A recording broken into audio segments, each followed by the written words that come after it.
Hi, everybody. Good morning, good afternoon, good evening. Thanks so much for joining us. We are talking about Africa today, and that's a place I call home. Maggie's going to assist me with changing my slides. Thanks, Maggie. And I really want to just simplify the booking process and show you how easy it is. Because I think Africa is quite daunting for a lot of people because it's so vast and there's so much information that it becomes a bit of a blur when you don't know which rainy season is in which part of the on what part of the continent, etc., etc. And so we want to make it easier for you to understand. So thanks so much for your time and for joining us. Maggie, you can go to the next slide. Thank you. So I am inspired through my own passion for travel. And I think that's the thing that all of us have in common. We do love to travel so much. We absolutely love the world. We love to experience nature, culture. We want to contribute and we want to find inspiration for our daily lives. So I've been very lucky in my career that my contemporaries and I have had a lot of time to share knowledge with each other. And of course, there's great books and great documentaries for all of us to access and to learn more about this incredible planet that we call home. So I hope that I'll be able to give you some insights and hope that you will reach out to me anytime that you feel that you want to ask questions about Africa. Thanks, Max. So Africa Rome is my pride and joy, and I started the business last year. It is owner managed, and we are very proud of the fact that we're very happy to jump on a Zoom call or jump on the phone to speak to people. I think it's much easier than to go back and forth on email. Of course, we work in the United States hours as well. So we're very happy to work in the evenings to accommodate you. I know it's very frustrating for people to come in the morning, US time and South African time is the afternoon, and people walk out of the office and you have to wait a whole day to get an answer. So we try and help you as much as possible with that aspect. All our quotes are in dollars, in US dollars, and travel advisors often ask us to kind of put a gross cost in the proposal, but sometimes people want to just have a net cost and put their own agency commission to that net quote. So that's just something that is very specific to every person, the way that they work. And we don't mind. It's not a problem for us at all. And then people can do payments with credit card. There is a credit card payment fee, unfortunately, and then also bank wire is possible. When people do bank wires, there's no additional charge. So it is something that's obviously more convenient in a sense, but I know that everybody these days do prefer to pay with a credit card because it is something that protects the consumer, and we don't have an issue with that at all. And then, of course, we have a 24/7 support system for our guests when they're traveling on the ground to be available for people, and that you don't have to be awake in the midnight hours or in the middle of the night with little questions that we can easily answer on the ground when the people are traveling.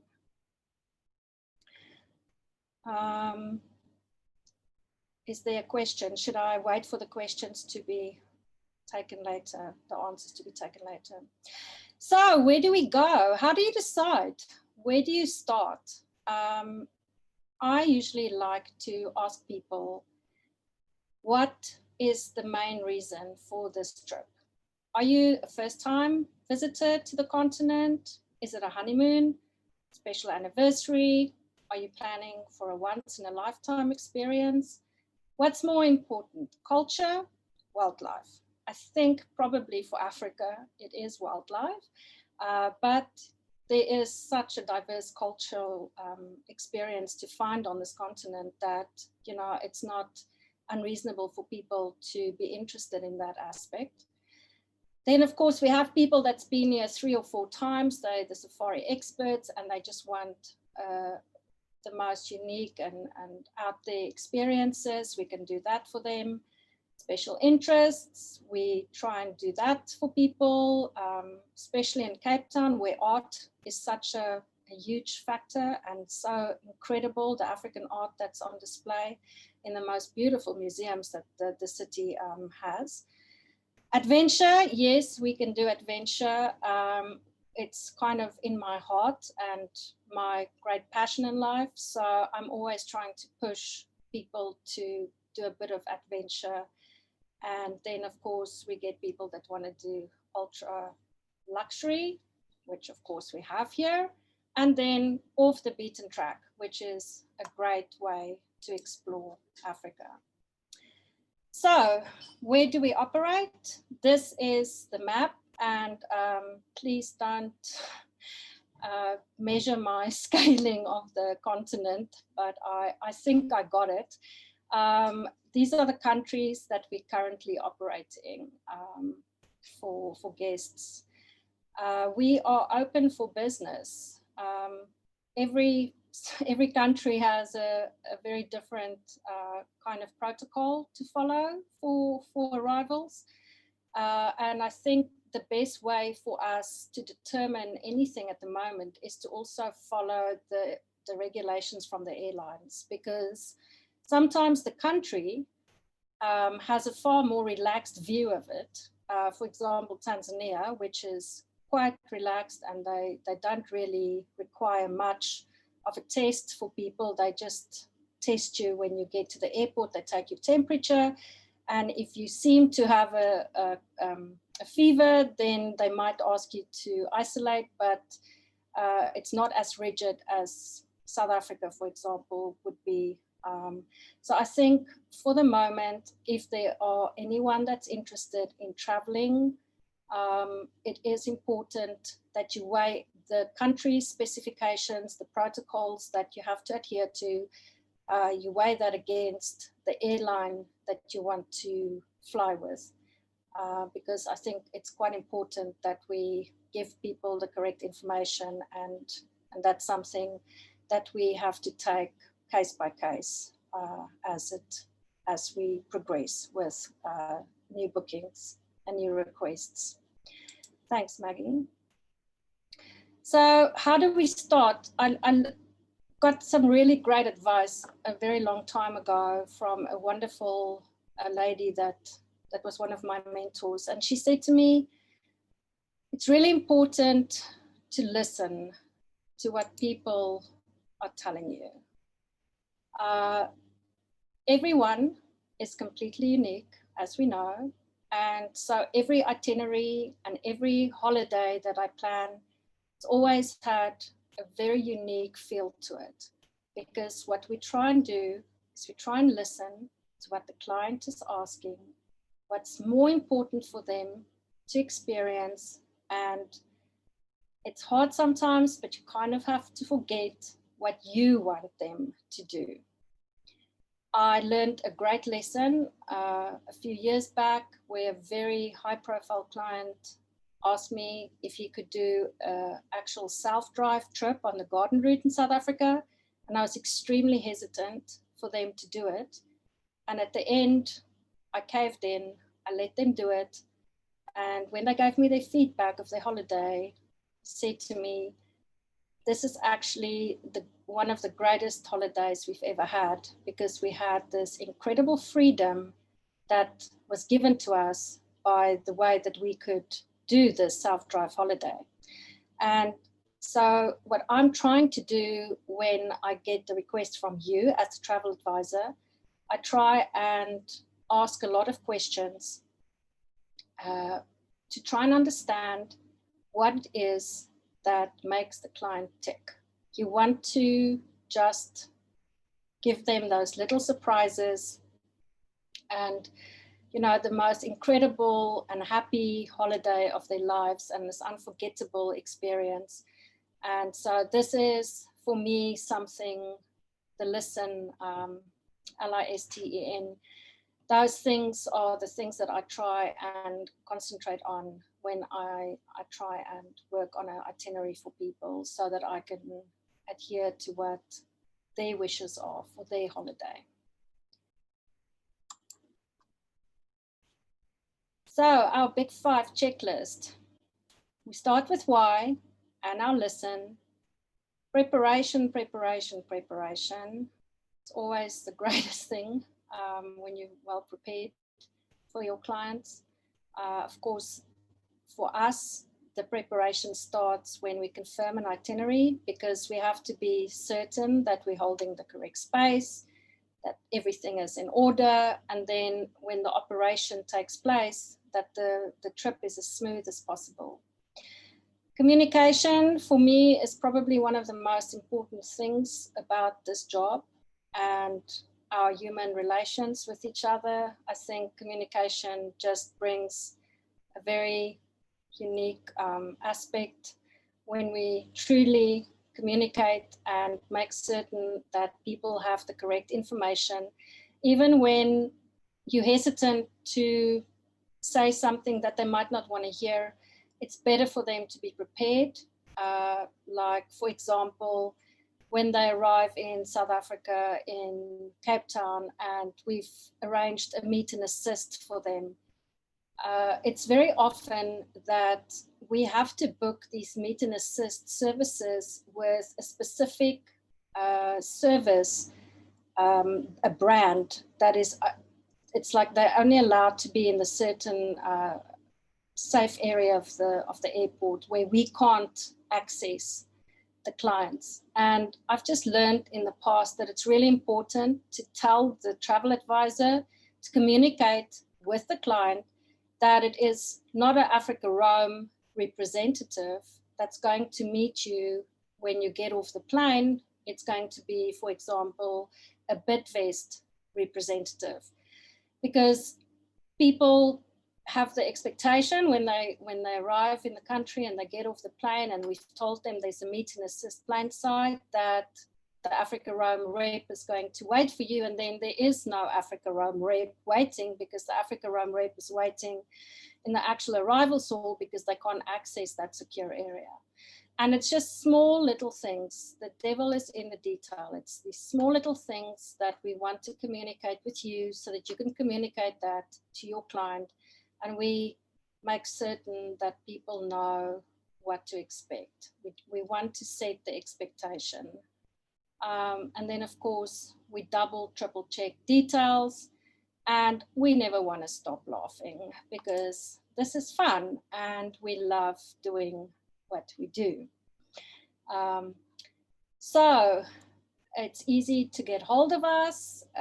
You can email info@africarome.com, or you can email myself, rouhet@africarome.com, or you can send a WhatsApp on that mobile phone number, or you can contact Beatrice or Cheryl or Maggie.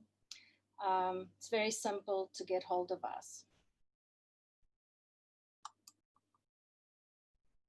So how do we know when to send people where? And of course, there's so many places to go to in Africa. Do you go to Cape Town and safari? Do you go to East Africa? Do you go to Southern Africa in the winter? What do you do? How do you do? How do you do it?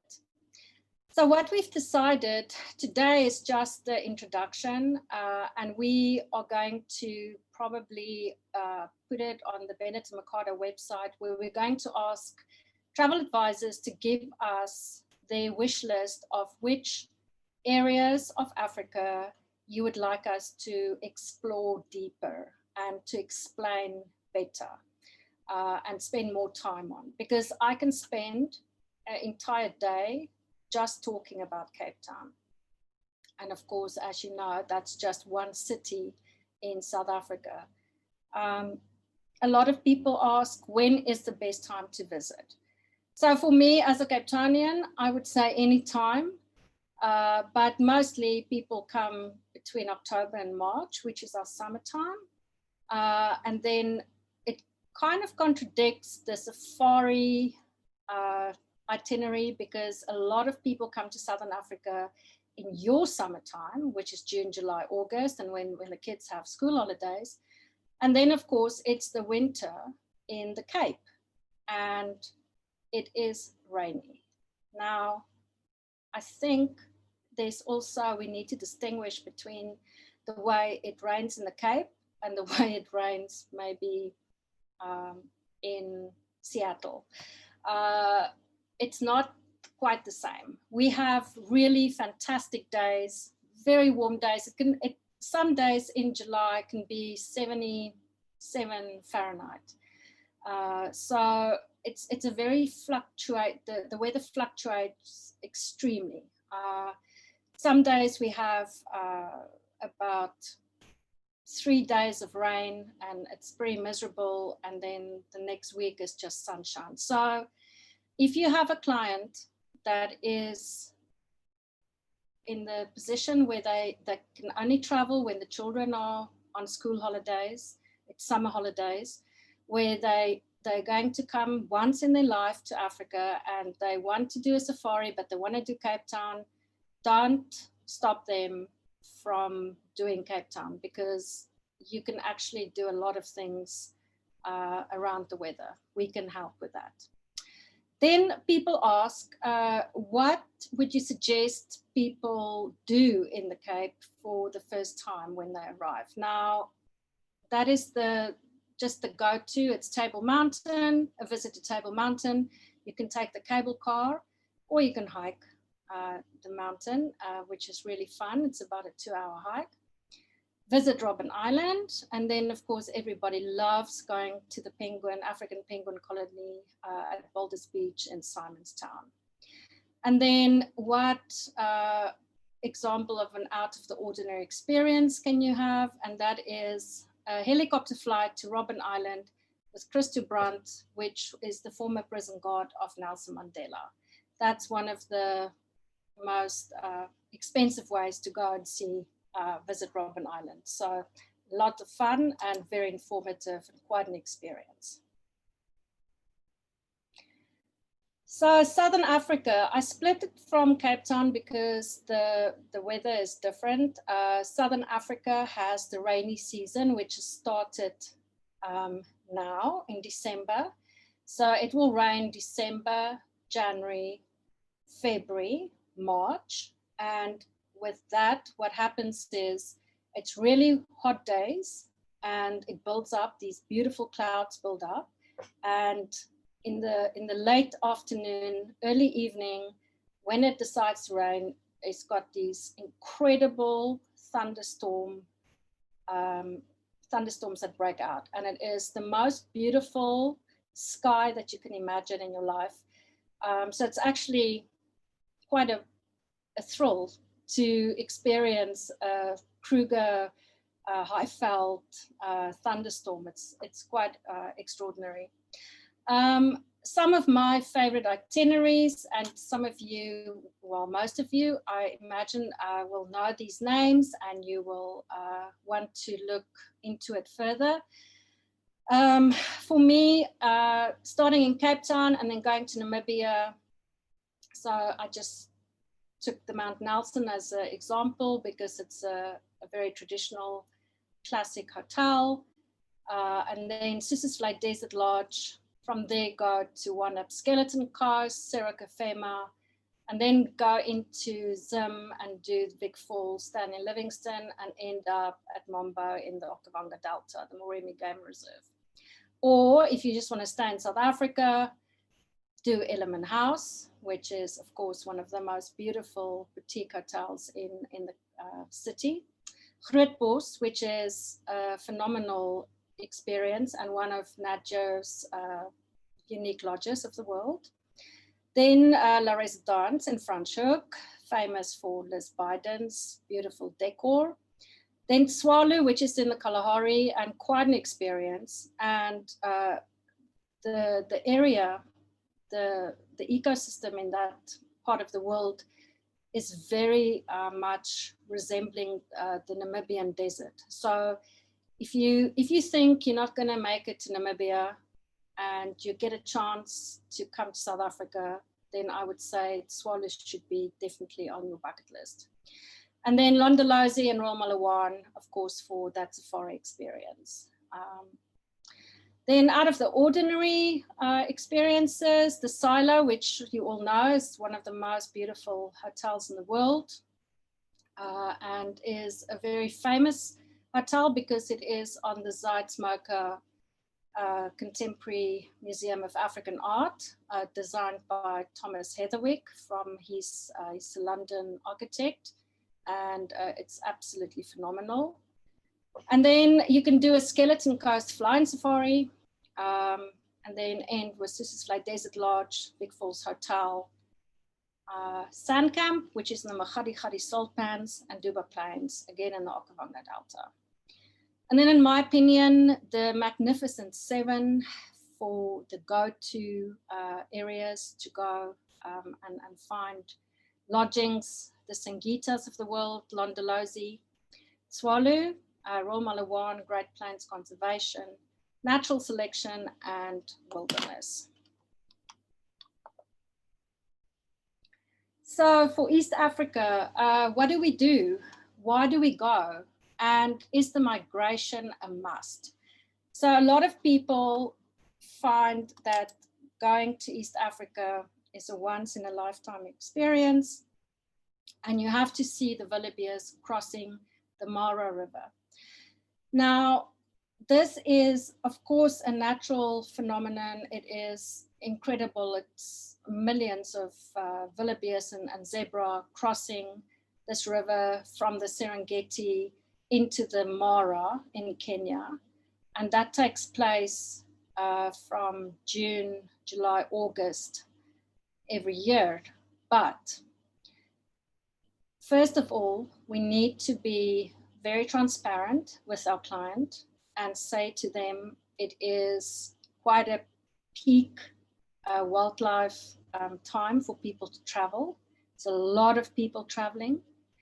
It can be something that can go very wrong if you don't book it with the correct lodges. So it's important to speak to people like me that understand what the lodges around the area, what they offer and how they operate, so that you can ensure that your guest, that our guest, your client, is taken care of in the way that they expecting this incredible experience to take place. Because for many people coming to East Africa, it is a once in a lifetime experience. And I can imagine that there's a few people that's come and just gone back and just felt so let down because they had to share it with buses full of tourists, and I don't want to name nationalities because that's not right, but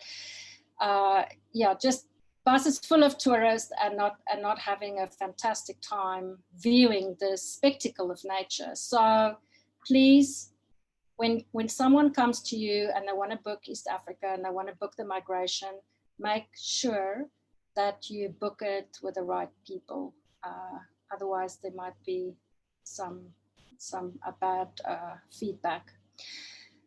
Now, the thing is, if people can't go in the June, July, August period, and they ask you, should I go to East Africa? Should I go in February? You can absolutely, without a doubt, say yes. And then you just need to send them to the southern Serengeti in Tanzania. So they won't go into the Mara, into Kenya, but they'll do the southern Serengeti. And this is probably one of the most amazing experiences that people can have in Africa, because it's the calving season when those wildebeest, those millions of wildebeest that's now come back from the Mara, when they're back in the Serengeti, they are calving and they're having their babies. And you can imagine, with all that young, vibrant life around, the predators are lurking nearby, unfortunately. It's a circle of life, as we know. And I think it's often overlooked that people don't realize that they can actually have people come to the Serengeti in a very different time of the year and experience a phenomenal wildlife experience as much as what the wildebeest migration could be for them. Then just two of my absolute favorite places in East Africa, Wild Waters Lodge on the Nile River in Uganda, which is a property that I love to use for people that want to do trekking in Uganda, gorilla trekking, and that I encourage to go and stay at Wild Waters a few days prior to, when they arrive, so that they can just absolutely relax and chill out. It is the most incredible place. And then Arajuju in Laikipia, which is a private villa, 5-bedroom private villa, and surprisingly not too expensive.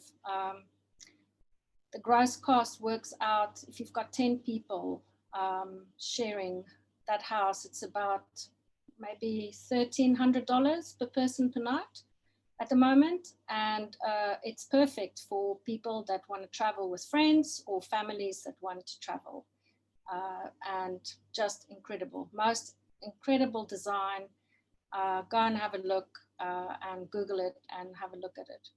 And then my favorite region in East Africa is, without a doubt, Laikipia in northern Kenya, and of course Mount Kenya, which is so beautiful and often overlooked because of its cousin Kilimanjaro in Tanzania.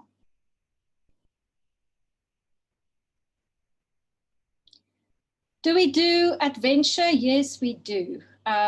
We love to do trekking on Kili. We love to do trekking on Mount Kenya. People that want to do abseiling, I think you guys call it rappelling in Northern America. That's what that is. You can do that at Table Mountain. You can do paragliding at Lion's Head. So you can actually do like a hike. If you've got people that's very fit and adventurous and they want to be busy all the time, they can do a fantastic hike up Lion's Head and then do a paraglide down and land on the beachfront in Sea Point and go for a nice kayak, actually, with dolphins on the waterfront. Whitewater rafting, we can do that in Zimbabwe, Victoria Falls, and Kenya, and then zip lining in Elgin, which is a region very close to Hermanus. So you actually can do a beautiful day out in Hermanus and add that adventure activity to your itinerary. As you know, shark edge diving, swimming in Devil's Pool, which everybody wants to do because of Instagram. That's where you go on the Zambian side of the Victoria Falls. You go to Livingston Island and then you go and swim as the water plunges down the gorge of Victoria Falls. You can hike Table Mountain. You can snorkel with seals, and you can do a bike tour in a township. So lots of exciting things to do in Africa. Then I put some suggestions together for you. If you have a client that comes in and says, once in a lifetime, I always smile when people say that to me, because mostly people do come back for a second time, because Africa has a way to just creep, into your soul, and you just can't get enough of it. But of course, if people have to come and they can only do it once in a lifetime, what do you do? Where do you go? What do you say to someone? So for me, I've tried to put this together the way that I see it. I think a Kenya safari is the quintessential bucket list for people. I mean, you can just imagine, the Out of Africa movie with Robert Redford and Meryl Streep, and it's just the ultimate, most beautiful, romantic, tranquil setting that you can imagine. So I would do that. I would suggest that, and then I would suggest, if people are fit and they want to, do the gorilla trekking. I think that is a once in a lifetime experience. Other than that, you could also offer Tanzania, maybe the southern Serengeti, and then a combination with North Island on the Seychelles, which I think is one of the most incredible properties that there's available to us. And if people don't want to go to East Africa, then I suggest they spend time in the Cape. I said Cape region because I think we want to showcase Cape Town, Franschhoek, the Winelands, maybe Hermanus, and then I think Victoria Falls is a great showstopper. And then, of course, you have to do a safari because that's the reason you actually come to Africa in the first place. When people have done those and they want to come for a second visit and they want something a little different, I would say probably Namibia is a huge draw card and a very different itinerary to offer people, and just so diverse and so different to anything that Africa has to offer. Or again, the Cape region and then a Kruger safari to combine with that, or just an East Africa safari where you can combine Tanzania and Kenya. And then for those hardcore Africa lovers that just can't get enough, I would very much suggest Zambia as a destination. It's untamed and it is actually incredible. The wildlife is phenomenal and the country is just so beautiful and so unspoiled, and people just actually will be completely blown away by the sheer beauty and the isolation. If you want to get away from people and you don't want to be in crowds and you want to do off the beaten path, this is the place to go. It is definitely one of my favorite Southern Africa countries to visit. And then, of course, untamed South Africa. And what I mean by that is that you could do a little bit of the unknown parts of South Africa, for example, the Drakensberg Mountains.